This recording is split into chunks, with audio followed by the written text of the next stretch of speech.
பாருங்களேங்க, நான் ஒரு நாளு ரொம்ப வேதனையா இருந்ததுங்க. என்ன பண்ண போறோம்? என் வேலை நின்னு போச்சா? என்ன வேலைன்னு தானே கேட்குறீங்க? துணி தைக்கிற வேலைங்க. அதுதான் நம்ம கை தானே அதில வேலை செய்யணும். கையில குழம்பு விழுந்துருச்சா, ரொம்ப வேதனையா இருந்தது. என்னடா செய்ய போறோம்? 2 கையும் வெந்து போச்சா? அப்ப எப்படி? பாப்பா வந்து டான்ஸ் கிளாஸ் வேற இருந்தது. அரங்கேற்றம் பண்ணணும். அதுக்கு டான்ஸ் கிளாஸுக்கு ஃபீஸ் கட்டணும். அப்புறம் ஸ்கூல் ஃபீஸ் கட்டணும். காலேஜ் ஃபீஸ் கட்டணும். அப்படியே 3 பேத்துக்கும் ஃபீஸ் கட்டணுங்க. அது இல்லாத எங்க மச்சினன் பையன் வேற. அவனுக்கும் சேர்த்து ஃபீஸ் கட்டணும். அவங்க பொண்ணு வேற அங்க இருந்தது. அதுக்கும் இருக்கும். அவங்க 2 பேரும் பிரிஞ்சு போய் தொலைஞ்சுட்டாங்களா, நம்ம தான் கட்ட வேண்டியது இருந்தது. அடடா! இத்தன பேத்துக்கும் செய்யணுமே, நம்ம கை இப்படி வெந்து போச்சே, என்ன பண்ண போறோமோ? அவ்வளோதான். அவங்கள பார்க்க போய் நம்ம பிள்ளைங்களோட படிப்பும் போயிருச்சோ! அப்படின்னு நெனச்சு வேதனையா வந்து நான் உட்காந்துருந்தேங்க.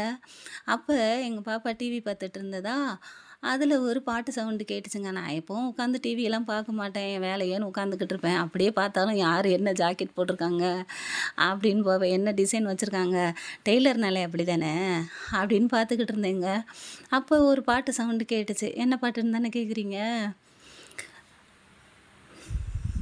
மெழுகாய் வழிந்தோடும் ஒரு விழியின் கதையில் மெலிதாய் ஒரு சோகம் அதை அறிவார் எவரோ பழுதாய் அலைந்தோடும் ஒரு வாழ்க்கை படகை முழுதாய் கரை சேர்க்க வழி சொல்வார் எவரோ சொல்வதெல்லாம் சொல்லுங்க அதுக்கப்புறம் உண்மை அப்படின்னு ஒரு பாட்டு கேட்டுச்சுங்க.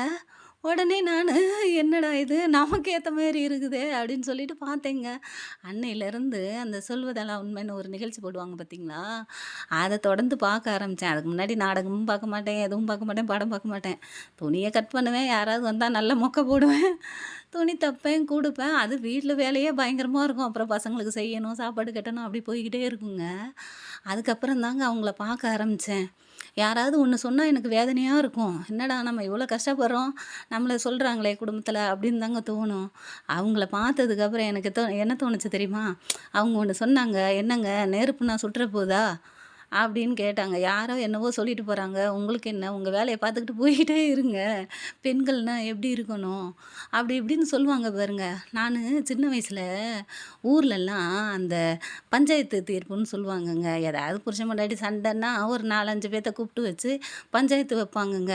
அது ஆம்பளைங்க தான் வைப்பாங்க.